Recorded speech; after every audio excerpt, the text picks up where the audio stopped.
Voltando, pessoal.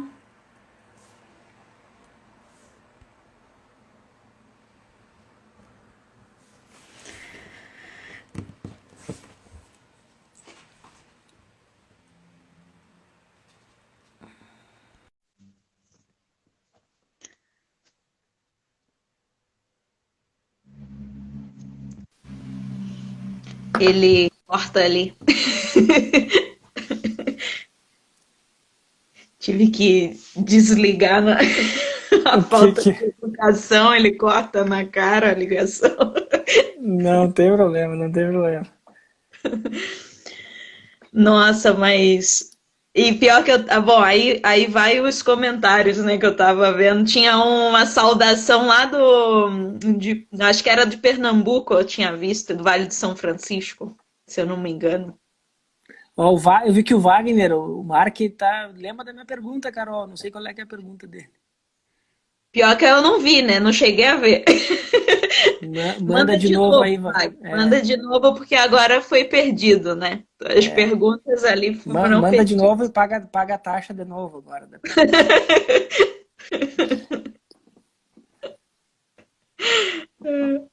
Ó, o Mike já polemizando.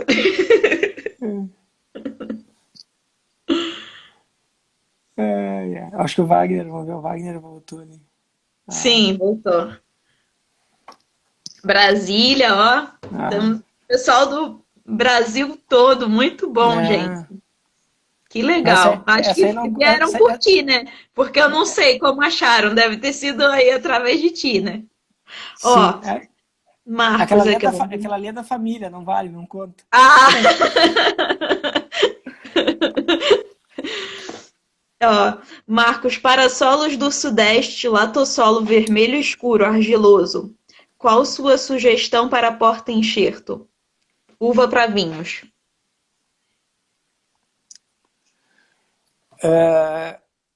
Provavelmente essa pergunta aí de porta-enxerto dele é Porta-enxerto. em função de produção, né? Eu não vou me atrever a Sim. responder, Carol. De repente até dá para conversar depois. Vi que o Sinigalha tá ali, É o Sinigalha, é. Uhum. de repente eles tiverem, porque provavelmente é pela parte de produção e fisiologia e eu não vou nem me arriscar, né, a Sim. responder.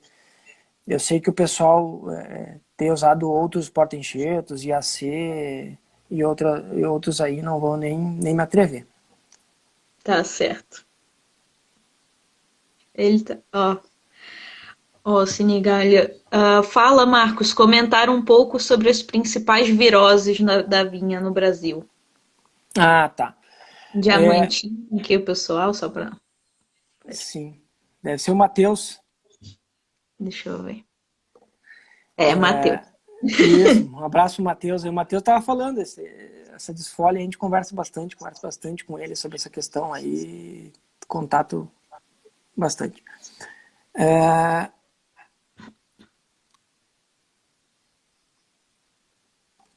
a questão das viroses ali que o Sinigalha comentou, né? Uma das principais viroses que a gente tem hoje na serra e com frequência no Brasil é a virose do enrolamento da folha, né? Uma das importantes. A gente tem as caneluras do tronco, né? Que são muito frequentes, né? No porta-enxerto ali a gente enxergar. Mas de uma forma geral, né? Tanto viroses do enrolamento, quanto caneluras, quanto outras viroses que ocorrem aí. E aí tem a pesquisador na Embrapa, o Thor ali, tem gerado bastante informação, né, em termos de ocorrência, de frequência, mas eu acho que é importante até aproveitar o comentário do Sinigali, por ele trabalhar com mudas, né, eu acho que a virose está completamente vinculada a mudas. Então, como é que se controla a virose? A gente não tem um antiviral para uso em planta, né? Então, basicamente, as viroses da videira, elas são predominantemente transmitidas via material vegetativo, ou seja, de uma planta contaminada, eu faço uma muda contaminada e assim por diante, eu vou contaminando outras plantas, né? Então, o processo de produção de mudas é fundamental e o exemplo do Sinigalho, do viveiro deles, é um viveiro que tem trabalhado em parceria ali com a Embrapa no projeto de mudas, a gente trabalha junto, com o Lucas também. Então, assim, ó, virose, o controle é planta matriz. Então, eu tenho que monitorar as plantas matrizes, se monitora, e esses viveiros que hoje trabalham com melhor qualidade, eles monitoram as plantas matrizes para evitar que as plantas contaminadas deem origem a plantas contaminadas. E aí, claro, se chegou no campo e apareceu virose, por exemplo, do enrolamento ou canelura, aí é um problema, porque a gente não vai ter um controle a ser feito, a não ser cortar a planta, tirar a planta do vinhedo. Claro que algumas delas são transmitidas por insetos, por cochonilhas, enfim, mas isso é relativamente baixo no campo. O grande problema realmente é a questão de transmissão via material vegetativo. E aí, como a videira é feita por mudas, é uma facilidade muito grande de contaminar. Então, foco total em mudas, evitar que contamine o material planta-mãe e evitar a contaminação na sequência. Tá. A pergunta do Vag. O que te parece a ideia de usar a glomerela para a elaboração de vinhos licorosos, tipo o que fazem com Botrytis? Wagner. Agora ficou difícil, né? Da onde ele tirou essa ideia? Já tem alguém fazendo? Não sei. Eu acho que é o seguinte, né? Eu entendo de vinho na taça, né? Já pronto, né? E hoje nem isso, né? Porque a minha taça hoje é com água quente e erva mate, né? Mas assim, ó, eu acho, Wagner, que a glomerela ela pode trazer alguns aromas e alguma qualidade para o vinho indesejáveis, tá? E a Carol pode me ajudar, porque entende também de vinhos, e a gente complementar a resposta. Eu acredito que, porque o que acontece? A questão do vinho botritizado, né, que é o que o Wagner comentou, a infecção de botrites para produzir o vinho botritizado, a infecção é feita após a maturação da uva. Tá? Se nós temos a infecção antes, ou na flor, ou no início da maturação da uva, não vai produzir um vinho botritizado, vai produzir um vinho com baixa qualidade, com componentes indesejáveis, né? E alguns ácidos ali que não são interessantes. Eu acredito que pelo processo de infecção da glomerela, por já ser característico ela infectar a uva madura, a gente não conseguiria modificar a infecção a ponto de não ter essas características indesejáveis. O que se tem de relato, né? E aí eu estou me metendo numa área que não conheço tanto, mas é importante a gente ter em mente, provavelmente é um vinho mais desestruturado, e a questão de aromas, eu acho que é o que pelo menos nos vinhos tintos e brancos normais, né, tranquilos, né, não licorosos, é o que se tem. Olha, eu já vi eu conheci um vinhedo na África do Sul que se fazia vinho, aproveitando a pergunta do Edgar, né, cheio de virose, e que vendia como sendo um vinho de um parreiral cheio de virose do enrolamento. Talvez, né, Wagner? Quem sabe, ó. Pois é. Bom, William perguntou, para controle de oído, além de colis, é colis mesmo? Além do colis? Colis. Qual molécula você sugere? Para controle de oídio tem... colis é um produto, né? Tem a trifimine, tem um outro princípio ativo. Os bacilos que a gente tinha falado antes, os triazóis, né, são usados para controle de oídio, né, e aí tem na formulação ali, né, que o Colis é uma marca comercial, né, então basicamente isso, gira em torno de triazóis, o controle e esses biológicos. O Joel ali falou do vinho ali, da acidez, da perda de matéria corante. Enfim, nem cheguei ali ainda. Isso ali. Então, provavelmente. Sugeriu fazer balsâmico. Eu acho, né? Tô meio perdido nas mensagens aqui, mas acho que sugeriu fazer balsâmico.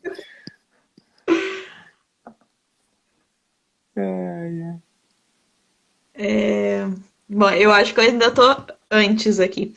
Qual é a sua opinião sobre o uso de bicos de pulverização com tecnologia eletrostática, se é economicamente viável? É, o William, né? Tava vendo ali também essa Isso. mensagem. Isso. William, assim, ó, o que me preocupa na pulverização eletrostática? Eu acho que é uma tecnologia extremamente viável e é um caminho que a viticultura vai ter que seguir, tá? A gente tem um outro projeto bacana que a gente tem junto com colegas do campus, e aí tem colegas de diversas áreas, e um dos colegas é da área de mecanização, o professor Otávio, que também é um assunto, Carol, que eu deixo aqui como sugestão de bate-papo, né? Que a gente tem trabalhado com redução da taxa de aplicação, ou seja, volume de água mais produto aplicado por hectare. E a gente tem chego a volumes relativamente baixos, né, por hectare, na casa de 100, 200 litros, com pulverização tradicional, simplesmente trabalhando e regulando e avaliando o pulverizador, utilizando tecnologia de pontas, que comumente o pessoal chama de bicos, né, Uhum. e regulando isso, medindo cobertura da planta, gotas por centímetro quadrado, tudo isso é importante ser levado em conta. Eu acho que é um caminho possível, viável e interessante. Qual que é o meu medo com a pulverização eletrostática? Uma pessoa, tá, que utiliza taxas altas, 600, 800, 1.000 litros por hectare. E ela vai sair normalmente, quando for para pulverização eletrostática, para taxas de aplicação mais baixas, tá? 200, 150, 300 litros por hectare. E a gente sabe, também tem um trabalho nosso já publicado com o professor Otávio, a gente sabe que há muito erro. A gente chegou a avaliar pulverizadores com, por exemplo, assim, estava querendo aplicar 700 litros, estava aplicando 1.400. E para baixo Nossa. também. Então a variação é muito alta.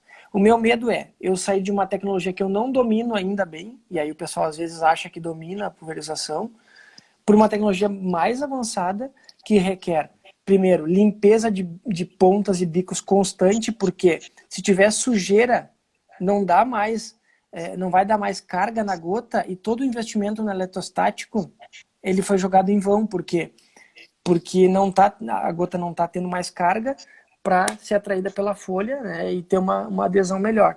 Então, assim, ó, é viável, é possível, é uma tecnologia bastante importante, porém, se eu não sei usar bem a tecnologia tradicional de pulverização, há um risco enorme no uso de eletrostático.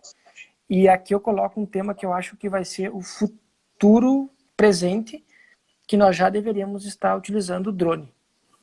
Ah. Uhum. E sabe para que eu pensei drone? Para pulverizar ferimento de poda, porque eles no geral ficam para cima, né? Tu Uhum. pode chegar muito baixo com o drone para tentar atingir os ferimentos de poda, além das doenças do ciclo normal. Uhum. É. Bom, tenho uma pergunta aqui do Estevam. Deixa eu ver se eu estou conseguindo ler. Temos muitos produtores resistentes a fazer tratamento de inverno.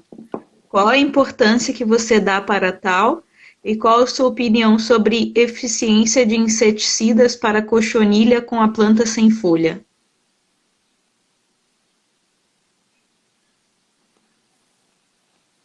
Uh, Bom, vamos lá. Tratamento de inverno para doenças. Eu não vou, se possível, não vou abordar a parte de inseticidas. Não vamos entrar nesse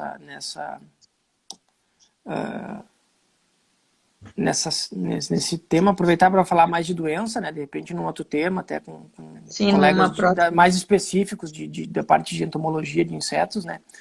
O Isso. tratamento de inverno, ele, em termos, olhando pela parte da doença, ele é fundamental e importantíssimo para doenças como antracnose, escoriose e podridões, tá? Então, ele é fundamental para essas doenças. E a gente vê que a longo prazo, 5, 6, uma boa quantidade de tempo, utilizando o tratamento de inverno, a gente tem uma redução na ocorrência durante o ciclo dessas doenças. O grande gargalo do tratamento de inverno, primeiro, é o uso. O pessoal tem resistência, até pelo cheiro, muitas vezes, a questão do enxofre, né, que é um dos princípios ativos mais utilizados em tratamento de inverno, aí, com maior eficiência. E ele tem que ter esse cuidado e o pessoal tem restrição de uso. E outra coisa, o pessoal associa também muito a degradação do arame, por exemplo, e no caso de onde não é muito aconselhável fazer, em uva coberta em função do plástico, né, pela degradação do plástico. Mas acho que a questão do arame reduz um pouco a vida útil, mas não é uma redução tão grande assim, né? Precisaríamos estudar um pouco mais a questão dos arames e o quanto resistem, né? E a questão do uso, a questão do enxofre pela questão do preconceito no uso. Mas em termos de doença, ele é eficiente, vale a pena. Claro que assim, ó, tem outra combinação de fator que deve ser levado em conta junto com o tratamento de inverno, que é fundamental também, se a gente pensar nessas doenças e que vai ajudar muito, que é resto de poda. Então, se eu podo e não fiz tratamento de inverno nesse material de cima da copa e jogo tudo para o chão e esse material fica ali, os fungos no ano seguinte, as estruturas vão liberar esporos para o ar que vão chegar novamente na planta, tá?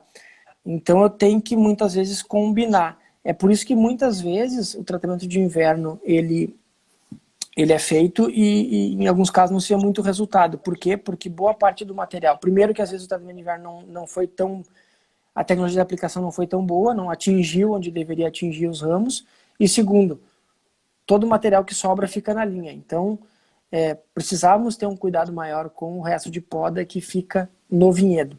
É uma fonte de inóculo desses fungos também muito grande. É meio que uma estratégia combinada, né? Que nem a controlada podridão de cacho e desfolha, assim, né?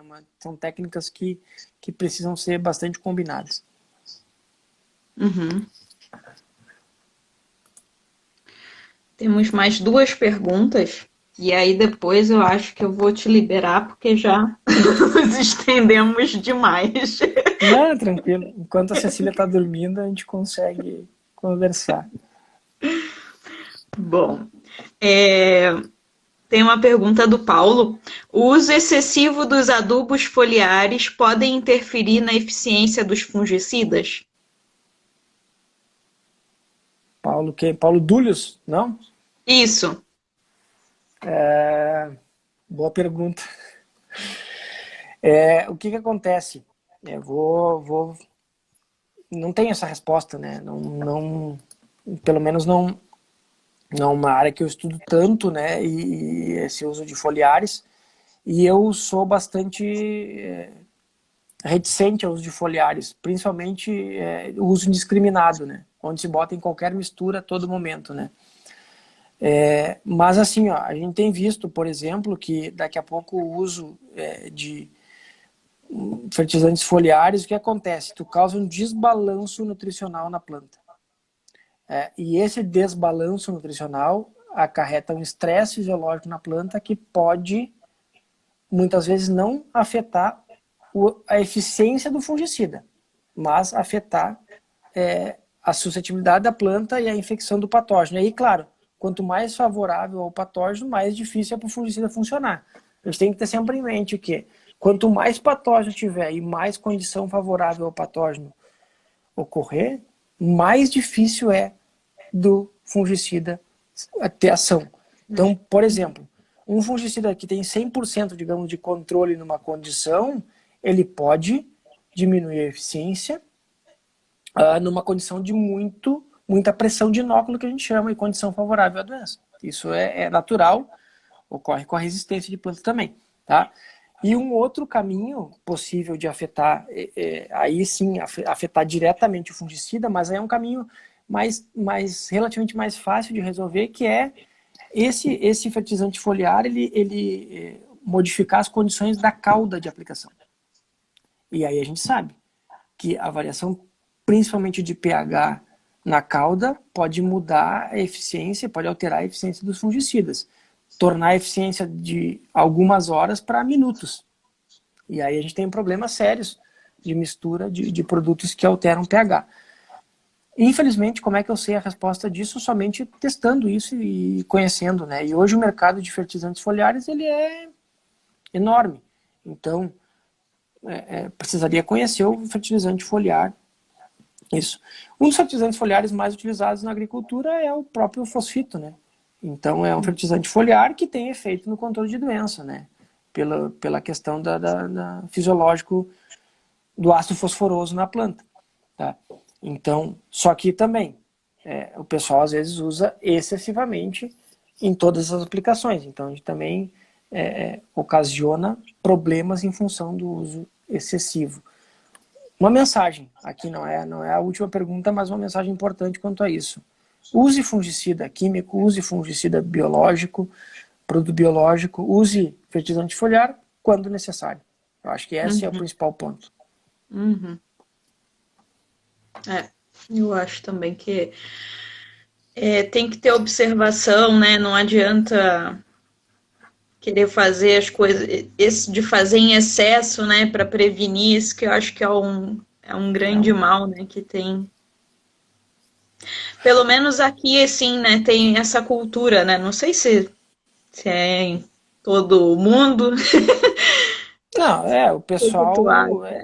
É aquela coisa de prevenir, né, o medo de perder, né, eu acredito que deve ter, sim, Sim, isso. sem dúvida.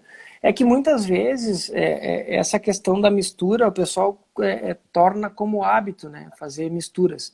E aí quando eu falo fazer misturas, eu não estou falando quando a mistura tu mistura um produto para uma doença, aproveitando a aplicação, misturando produtos para outras doenças. Essa mistura, tecnicamente, é a que deveria ser sempre observada. O grande problema são as misturas, e a gente vê com frequência, num tanque, 2, 3 produtos para o mesmo foco. E aí coloca mais um fertilizante foliar, e aí a gente acaba tendo um monte de coisa ali que sabe lá como é que vai ser a eficiência, né? Teria que, para saber isso, teria que misturar, fazer testes in vitro ou com planta em condição controlada ou em placa de Petri, dependendo do patógeno, né? Míldio tem que ser em planta, porque ele é obrigatório, né? Ele precisa da planta para se reproduzir e fazer isso. Mas só que essas misturas, elas são feitas. E outra coisa que a gente às vezes não leva em conta é como que foi feita a mistura, se a dose dita que foi feita, se ela realmente foi aquela dose. Olha o nome. Isso. Tudo isso aí é bastante importante de ser levado em conta, né, no uso de produtos. A gente tem conseguido controlar bem usando produtos, foco, doença, um produto, ou combinação de um sistema de contato para aquela doença, ou mistura com produtos para outras doenças no mesmo momento, mas tem tido bons resultados em condições, com uvas sensíveis, suscetíveis, em condições favoráveis à doença.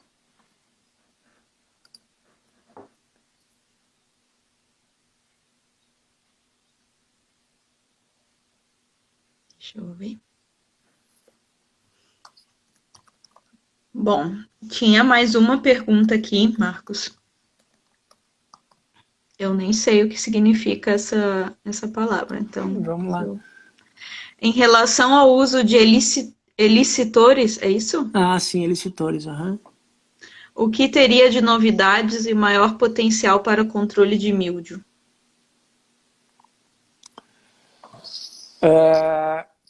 Essa questão de elicitores, então, são formas de induzir, né, de trabalhar com a indução de resistência em planta, né? É algo, hoje eu vejo assim, né, é algo que se tem pesquisa, se tem trabalhos com essa questão de indução. O grande gargalo que eu vejo na indução de míldio é a velocidade do patógeno. E a indução, ela funcionar de uma forma eficiente. Ou seja, quando a gente trabalha com indução de resistência em planta, e seja ela qual for, primeiro, a indução tem que ser rápida para evitar a infecção, ou o início do processo de infecção ali, né, no máximo, é uma possibilidade. E outra coisa é induzir no local que o patógeno está tentando entrar. Tá?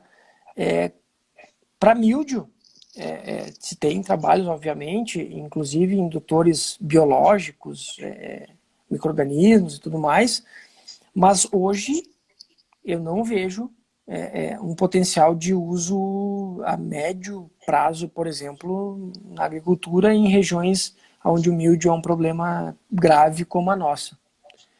Hoje eu vejo como alternativa, né, e caminho, por exemplo, o uso, que a gente falou lá no início, de algum extrato de planta com a parte de proteção externa, né? Isso sim, aí é um caminho fora o fungicida químico, né? Mas é um caminho longo, assim, eu acredito que a gente vá. E aí, no caminho dessa questão, eu acho que o que é válido é usar as cultivares resistentes, e a Alemanha tem, a Itália tem, as PIL ali, né, que são conhecidas hoje, né. O grande gargalo é que a legislação mundial aí para a produção de vinho fino não permite nenhum tipo de cruzamento, né, nas cultivares que vai se elaborar vinho fino, né. Então a gente tem tecnologia disponível, eu acho um caminho muito mais seria muito mais fácil o uso e rápido o uso do que trabalhar nessa parte de resistência, na parte de indução, né. Eu acho que esse caminho é um dos caminhos mais longos que a gente tem aí. Eu realmente espero que seja possível logo a gente já se tornar mais frequente o uso dessas cultivares aí. O Brasil já tem, a Ipagre Santa Catarina já trabalha com isso, o pessoal da UDESC trabalha, porque assim se reduz muito a aplicação de produtos e se tem produtos, imagino que com uma qualidade bastante boa. Aí eu deixo para os especialistas em vinho dizer se um vinho feito com um Cabernet, que não é o Cabernet Sauvignon, se fica parecido, se não fica, se isso é possível, né? É um tema a ser debatido muito mais pela área de enologia, pela área de doença seria uma ferramenta aplicável fantástica. Uhum.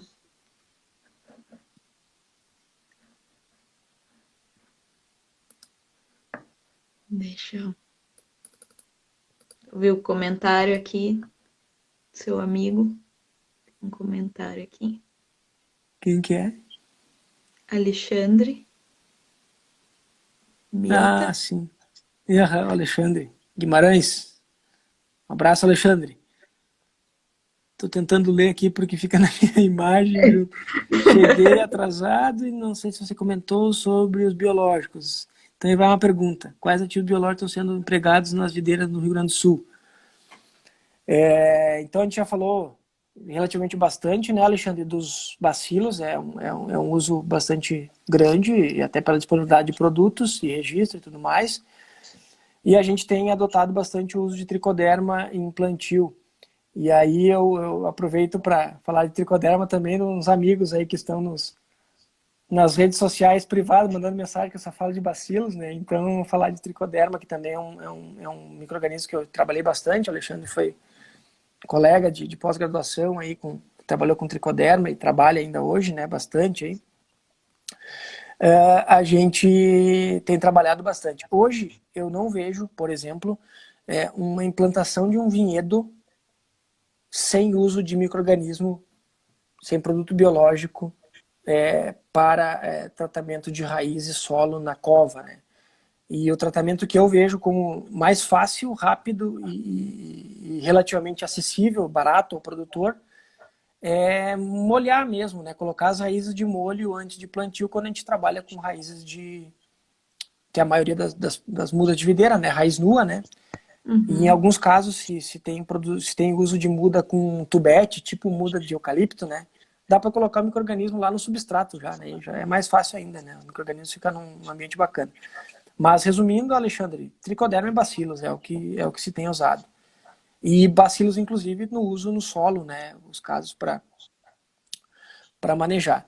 E a gente tem começado a trabalhar também com produtos à base nematicidas biológicos, né? Por exemplo, Psilomices, que agora mudou, né, o gênero dele, e alguns outros que têm aparecido. Também por quê? Porque, na minha opinião, associada àquela nossa fala inicial do declínio de planta de videira, acho que um problema que é tão importante quanto ou mais do que os fungos de madeira são os nematóides. E aí hoje, em alguns vinhedos, a gente tem recomendado também usar alguns biológicos para focar nos nematóides, e acho que é um caminho bastante importante. A gente também tem projetos juntos, já tem desenvolvido algumas coisas, né? A gente tem reduzido aí a mortalidade, aumentado a viabilidade de plantas usando esses biológicos na raiz. É um caminho sem volta, eu não vejo implantação de vinhedo, como falei antes, sem usar biológico na raiz. É uma tecnologia que tem produtos excelentes, qualidade, eficiência, na maioria das vezes, tanto quanto químicos, por exemplo. Respondi. O William mandou várias perguntas, acho que a gente vai ter que... Sim. Eu já me perdi ali, passou algumas. Falou alguma de antracnose ali, né, agora. De produtos, basicamente é o que tem disponível, até para ajudar, William, é o que tem disponível aí, antracnose, escoriose, essa etapa inicial aí são os produtos, colocou alguns ali, né, Delan, Score, é o que a gente tem de manejo. Talvez aí teria que ver o efeito desses, por exemplo, esses extratos de planta, talvez deem um efeito interessante nessas doenças também, mas eu não tenho informação, pelo menos, disponível, tá? Hoje o que a gente tem de antracnose e escoriose é nesse sentido aí. E evitar locais frios, né? Tentar posicionar cultivares mais sensíveis a essas doenças em áreas que não tenha temperaturas tão baixas, principalmente se forem cultivares precoces, né? Que brotam, para nós aqui no Rio Grande do Sul, né? Se brotar mais cedo, geralmente é mais frio e geralmente, se for suscetível a essas doenças, vai ter problema.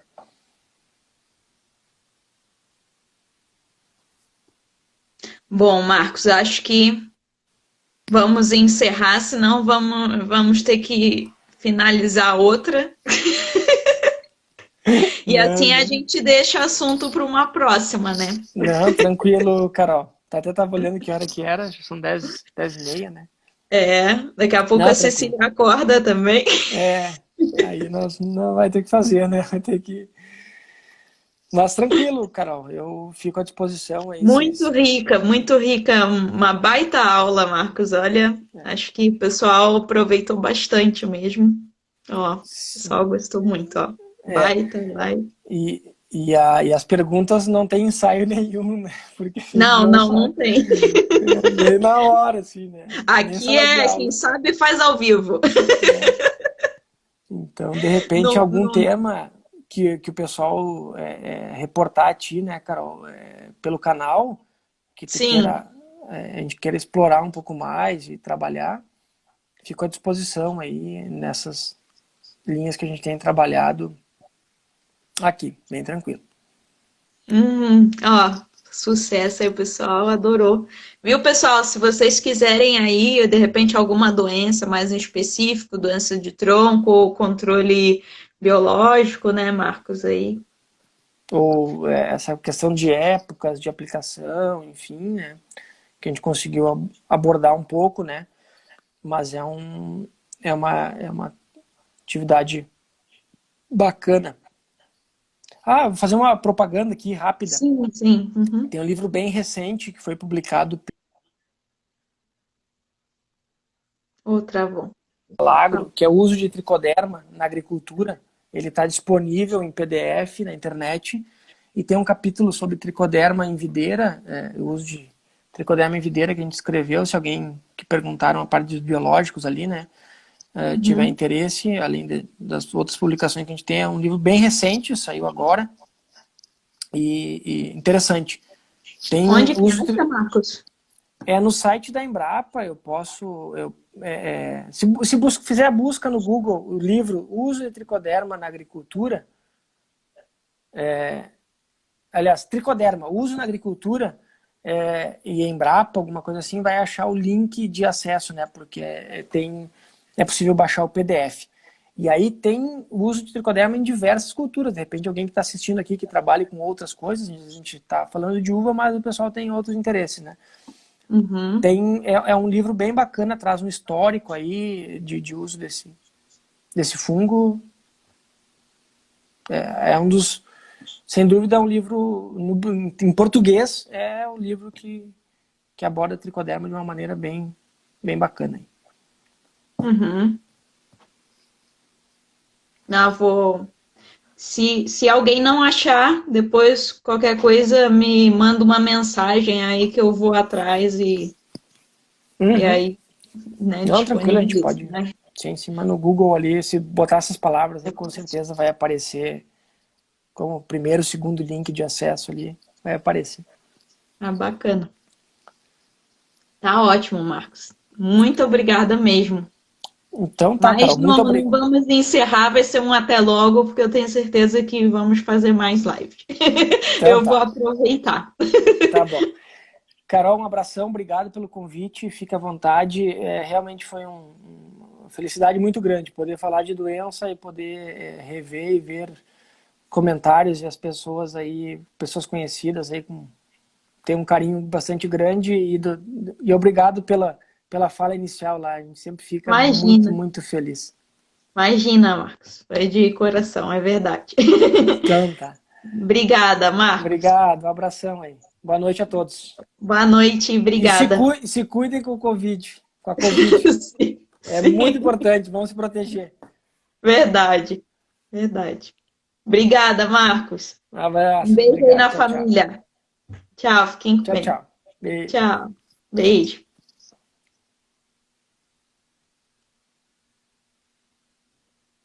Aqui temos.